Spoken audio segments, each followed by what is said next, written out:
16. Ikatan batin yang kuat. Setibanya di Singapura, Rainero tak kunjung dapat memejamkan matanya. Yang ada di pikirannya hanyalah menemukan Shenina bagaimanapun caranya. Akan ia tempuh cara apapun, yang penting ia dapat menemukan perempuan yang tanpa sadar telah mencuri sebagian hatinya pun membawa bagian dari dirinya walau tanpa disengaja. Rainero yang tidak bisa tidur lantas keluar dari kamar hotelnya. Ia menghubungi salah satu bodyguardnya yang hafal seluk-beluk negara yang baru-baru kali ini diinjaknya untuk mengambil mobil sewaan mereka. Rainero berencana berkeliling negeri Singapura tersebut. Tak peduli hari telah larut dan cuaca kian dingin, yang Rainero lakukan saat ini justru berkeliling kota tersebut.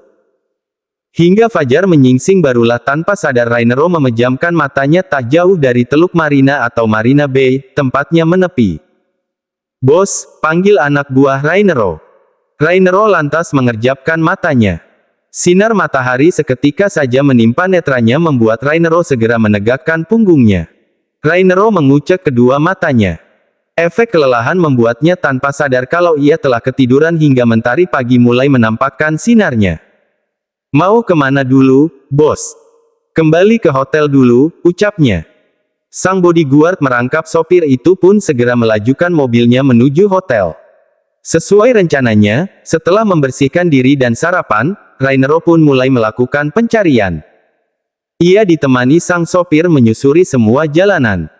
Begitu pula anak buahnya yang telah disebar ke berbagai titik. Hingga beberapa hari, Rainero belum juga mendapatkan titik terang keberadaan Shenina. Namun hal itu tak lantas menyurutkan semangatnya untuk menemukan Shenina.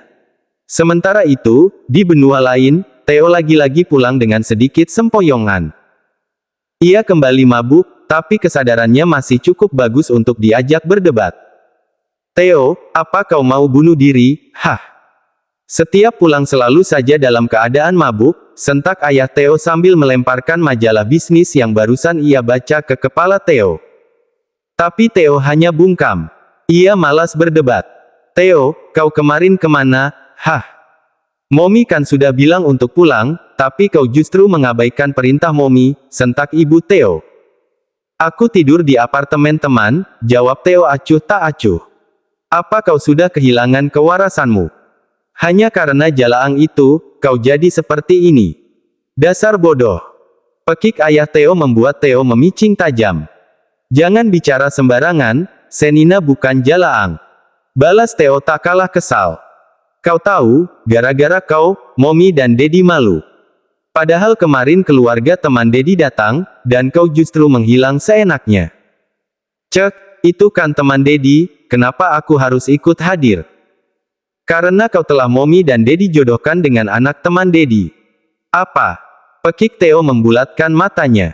"Aku tidak mau," jawabnya lantang. "Tidak ada penolakan. 1 bulan dari sekarang kau akan segera menikah dengan anak teman Dedi. Titik. Aku tidak mau. Dedi tidak bisa memaksaku seperti ini." Dedi bilang tidak ada penolakan. "Kalau kau sampai tetap berkeras menolak, siap-siap kau akan kehilangan segala fasilitasmu. Setelah itu, segera angkat kaki dari sini," ancam ayah Theo membuat mulut Theo seketika bungkam dengan raut wajah penuh emosi. Dengan dada bergemuruh, Theo pun segera masuk ke kamarnya, meninggalkan ayah dan ibunya yang masih berdiri di ruang tamu. Rainero meraup wajahnya kasar. Sudah hampir semua tempat ia sisir, tapi Rainero dan anak buahnya tak kunjung menemukan jejak Shenina. Rainero juga telah meminta anak buahnya mencari informasi di bandara maupun stasiun yang ada di negara itu. Bisa saja ternyata Shenina telah pergi ke daerah lain atau jangan-jangan negara lain, pikirnya. Tapi ternyata tak semudah itu. Baik pihak bandara maupun stasiun bahkan pihak Kementerian Informasi dan Komunikasi di negara itu enggan membocorkan informasi yang menurut mereka itu merupakan pelanggaran privasi. Rainero menghempaskan tubuhnya di ranjang yang ada di kamar hotelnya. Hari ini merupakan hari terakhir Rainero di Singapura sebab esok hari ia harus segera mengikuti penerbangan ke Bali yang ada di negara Indonesia atau lebih tepatnya ke pulau yang sering disebut Pulau Dewata. "Please, keluarlah Shenina," Jahgan bersembunyi lagi. Ya, aku akui kau benar-benar berhasil menghilang dan pergi sejauh-jauhnya sampai aku kesulitan menemukanmu, tapi, cukup sampai di sini. Aku mohon, keluarlah. Aku mohon. Berikan aku kesempatan untuk menebus kesalahanku, Sen. Berikan aku kesempatan untuk mendampingi selama masa kehamilanmu. Aku mohon, lirih Rainero. Setetes air mata jatuh dari sudut matanya. Ia tak memedulikan air matanya kian jatuh berderai. Ia tak peduli kalau ia justru kelihatan lemah saat ini. Menangis baginya merupakan sarana melepaskan sesak. Apalagi dirinya tidak memiliki tempat untuk mencurahkan segala keluh kesahnya. Hanya kepada Axton saja ia tanpa sungkan menunjukkan betapa ia dirundung penyesalan. Namun bukan berarti ia bisa dengan mudah menunjukkan sisi rapuhnya. Seorang laki-laki pun memiliki sisi rapuh, bukan hanya perempuan. Seperti saat ini, Rainero benar-benar sedang dalam titik terendahnya. Halo Mbak Bule cantik, beli bakso crispy-nya dong 10. Banyakin saus sambalnya ya, ujar salah satu langganan Senina. Senina mengulas senyum kemudian segera mengemas sesuai permintaan si pembeli. Mbak Bule, boleh abang nanya sesuatu? Senina lantas menghentikan gerakannya, nanya apa? Kalau bisa aku jawab, pasti aku jawab, ucapnya dengan logat bule yang masih kental. Kem, Mbak Bule pasti bisa jawab kok. Abang cuma mau nanya, Mbak Bule ini janda ya? Emangnya kenapa kalau janda? Tanya Senina acuh tak acuh. Ya, kalau beneran janda, abang seneng banget. Soalnya abang kan, duda. Kayaknya kita cocok deh. Apalagi Mbak Bule kan gak lama lagi melahirkan nih, pasti si baby butuh figur seorang ayah. Abang bersedia kok jadi ayah anak yang Mbak Bule kandung. Abang janji akan menyayangi Mbak Bule dan anak-anak Mbak Bule seperti anak kandung abang sendiri. Gimana? Mau nggak nikah sama abang? Jualan saat ini sedang sepi karena masih jam belajar. Oleh sebab itulah, si pemilik toko kerupuk pun memulai aksinya untuk mendekati Senina. Emang ya, dasar laki-laki serakah, sudah punya istri 3, masih kurang, celetuk seseorang membuat Senina melongo pun si pemilik toko kerupuk seketika gelagapan. Matanya melotot tajam ke arah seseorang yang tengah menatapnya sinis. Kau tak perlu ikut campur. Jaga saja toko kamu itu, nggak usah urusin urusan saya. Sentak si pemilik toko kerupuk. Kalau saya mau ikut campur kenapa? Jawab laki-laki pemilik toko alat tulis. Senina menghela nafas. Padahal sebentar lagi masuk jam istirahat artinya sebentar lagi anak-anak akan menyerbu keluar dan sebagian dari mereka pasti akan ada yang mampir di lapaknya. Tapi kedua laki-laki itu justru bertengkar di depan jualannya. Stop. Kalau kalian ingin bertengkar, sebaiknya menjauh. Sebentar lagi jam istirahat. Malu dilihat anak-anak. Udah dewasa tapi kekanakan. Bertengkar tak tahu tempat. Maaf Sen, aku hanya ingin laki-laki itu sadar diri. Sudah punya istri 3, tapi masih kurang aja. Pakai ngaku duda lagi. Padahal semua orang juga tahu, dia itu beristri 3. Tak usah sok ikut campur. Terserah Mbak Bule dong mau jawab apa. Kalau Mbak Bule mau, kenapa? Sirik aja jadi orang, ucapnya pongah. Mbak Bule mau kan nikah sama abang? Abang janji, abang akan bersikap adil. Abang juga tidak akan membeda-bedakan anak-anak abang dengan anak-anak Mbak Bule. Senina menarik nafasnya dalam-dalam kemudian menghembuskannya. Dipandanginya laki-laki yang tampak percaya diri di hadapannya itu kemudian menggeleng, tidak. Sorry, aku tidak berminat. Sekarang silahkan pergi. Tuh, istri kedua Anda sudah datang, ucap Senina acuh tak acuh sambil menggestur ke arah belakang laki-laki itu menggunakan dagunya. Laki-laki itu pun segera menoleh ke arah belakang dengan wajah panik. Apalagi saat istri kedua laki-laki itu menyorotnya tajam. Tanpa menoleh ke arah Senina lagi, laki-laki itu pun segera berlari menuju ke arah sang istri yang telah berkacak pinggang. Senina dan laki-laki pemilik toko alat tulis pun tertawa melihatnya. Hai Sen, aku ada ini untukmu. Terimalah. Ujar laki-laki itu seraya menyerahkan sebuah paperback ke arah Senina. Apa ini? Senina menerima pemberian laki-laki bernama Wayan tersebut. Itu, manisan. Ada manisan buah pala, kiamboy, sama pepaya. Katanya kan perempuan hamil suka makan manisan gitu. Semoga kamu suka, ujarnya seraya tersenyum simpul. Ah, benarkah? Terima kasih. Tapi please, jangan terlalu sering kasih aku sesuatu. Aku aja nggak pernah kasih kamu apa-apa, tapi kamu justru terlalu sering kasih ini dan itu. Nggak perlu sungkan. Aku suka saja melakukannya. Kamu nggak lupakan alasanku suka melakukan ini. Ya, Wayan bilang melihat Senina yang tengah hamil mengingatkannya pada mendiang sang istri yang meninggal karena kecelakaan saat hamil.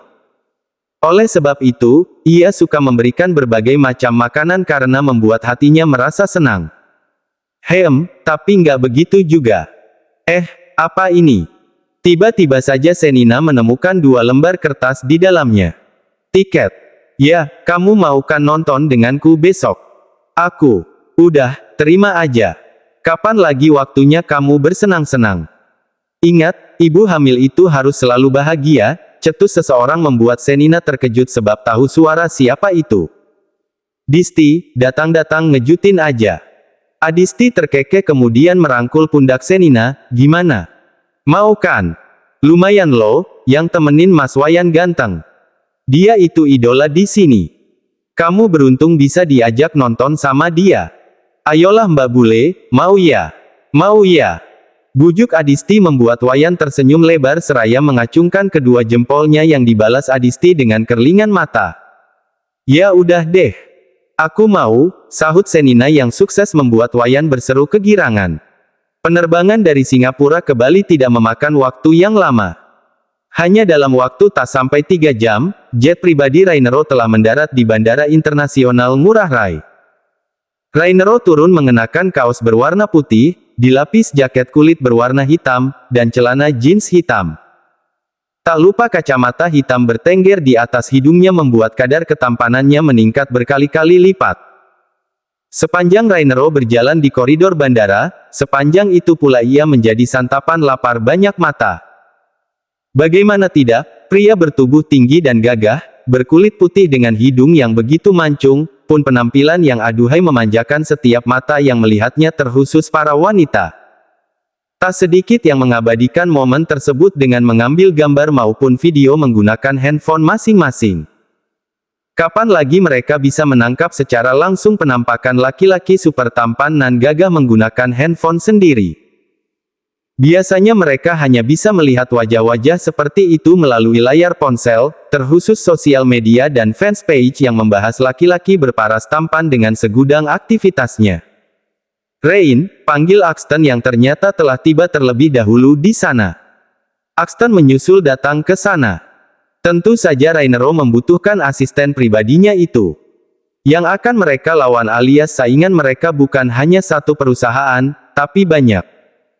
Hampir semua perusahaan di dunia yang memiliki bisnis serupa mengikuti tender ini. Bali hanya sebagai tempat dilaksanakannya tender, tapi untuk Colosseum of Art sendiri akan dibangun di Paris, Perancis. Axton tiba kemarin.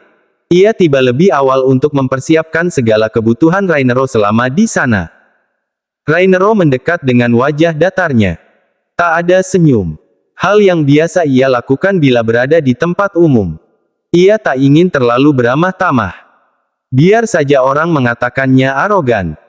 Dirinya bukan artis ataupun pejabat yang harus melakukan pencitraan.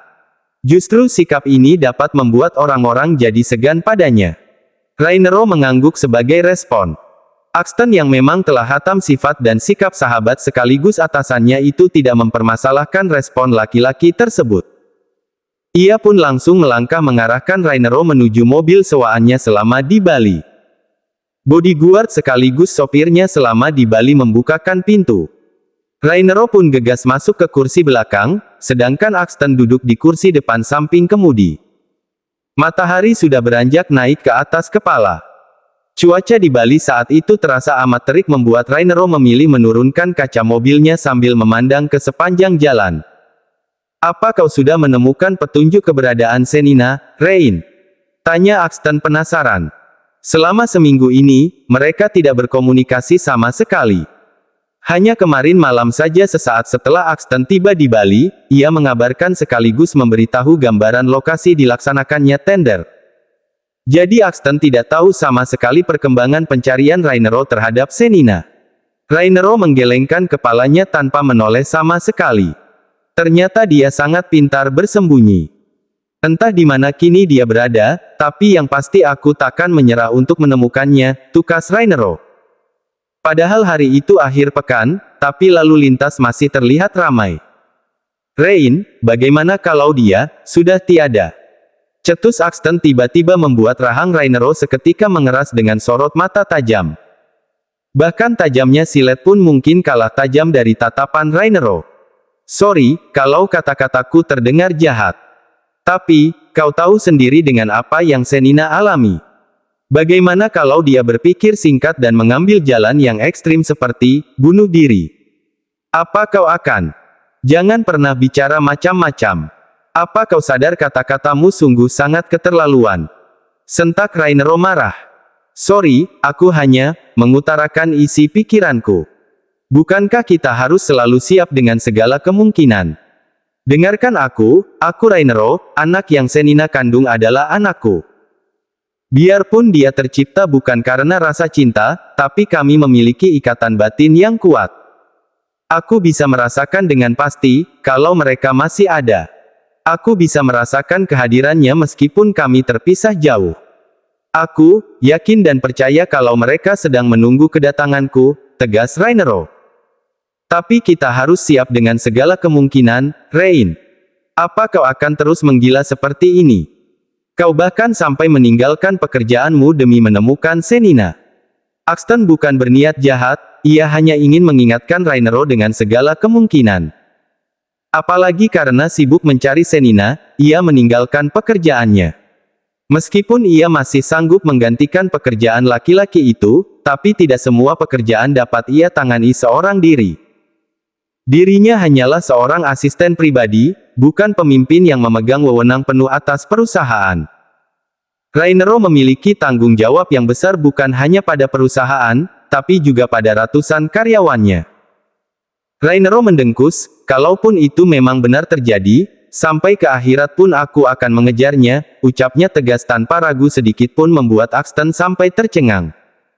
Jadi kau akan menyusul mereka begitu? Kau mau ikutan mati? Beo Axton tak menyangka akan mendengar jawaban tak terduga dari Rainero. Ia pikir, Rainero akan menyerah, tapi pikirannya salah. Rainero benar-benar serius ingin menemukan Senina dan calon anaknya. Rainero mengedikkan bahu, malas menjawab. Axton akhirnya terdiam.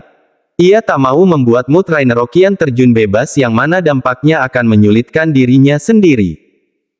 Saat mobil melaju dengan kecepatan sedang, tiba-tiba Rainero terkesiap saat melihat seorang perempuan cantik yang duduk di bangku samping kemudi.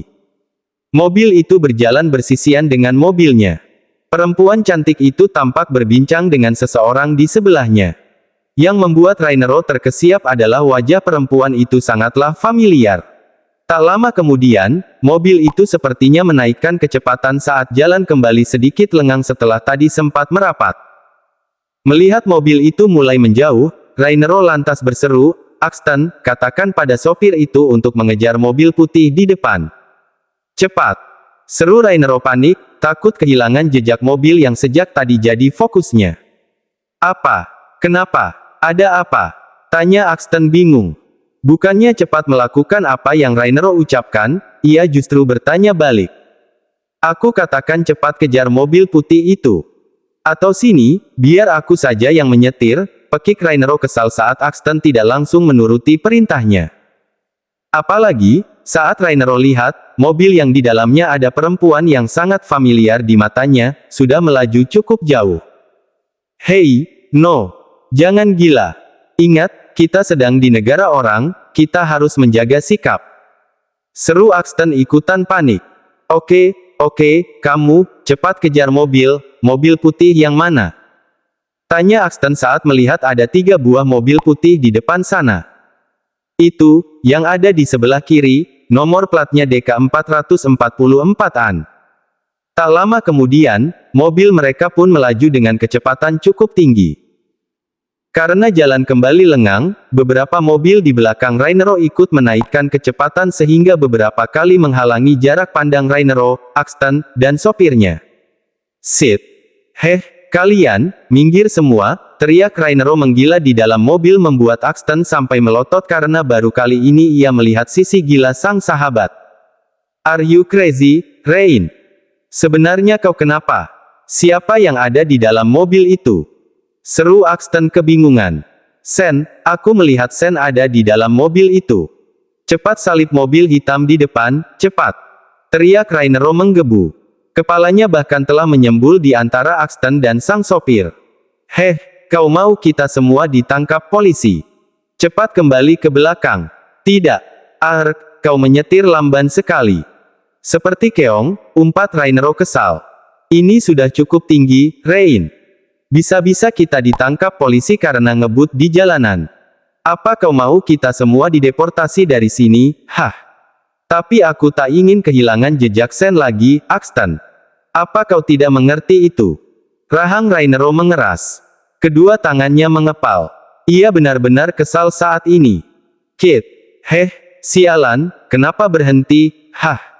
Apa kau mau aku lempar keluar?" sentak Rainero kesal. "Maaf Pak Bos, tapi sekarang lampu merah. Kita tidak bisa menerobosnya begitu saja," jelas sopir merangkap bodyguard Rainero tersebut. Rainero melongokkan kepalanya keluar dan benar saja, kini mereka telah terjebak di lampu merah. Rainero lantas meninju sandaran kursi di depannya membuat Axton membeliakkan matanya. "Ah, sial," pekik Rainero setelah sadar ia telah kehilangan jejak mobil tadi. "Rain, apa kau yakin orang yang mau lihat itu benar-benar Senina?" tanya Axton ragu-ragu. "Aku yakin itu dia. Tapi bagaimana kalau kau hanya salah penglihatan saja? Ingat, sudah beberapa kali kau salah melihat. Kau melihat seorang pejalan kaki seperti Senina.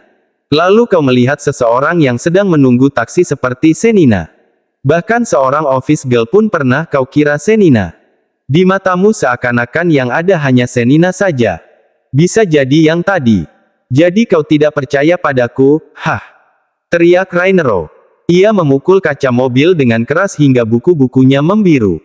"Bukan begitu, Rain. Aku hanya..." "Shut up!" bentak Rainero. Lalu ia memalingkan wajahnya ke samping. Dalam hati ia berharap, apa yang ia lihat, benar-benar Senina. "Semoga itu benar-benar kau, Sen. Semoga aku bisa segera menemukanmu."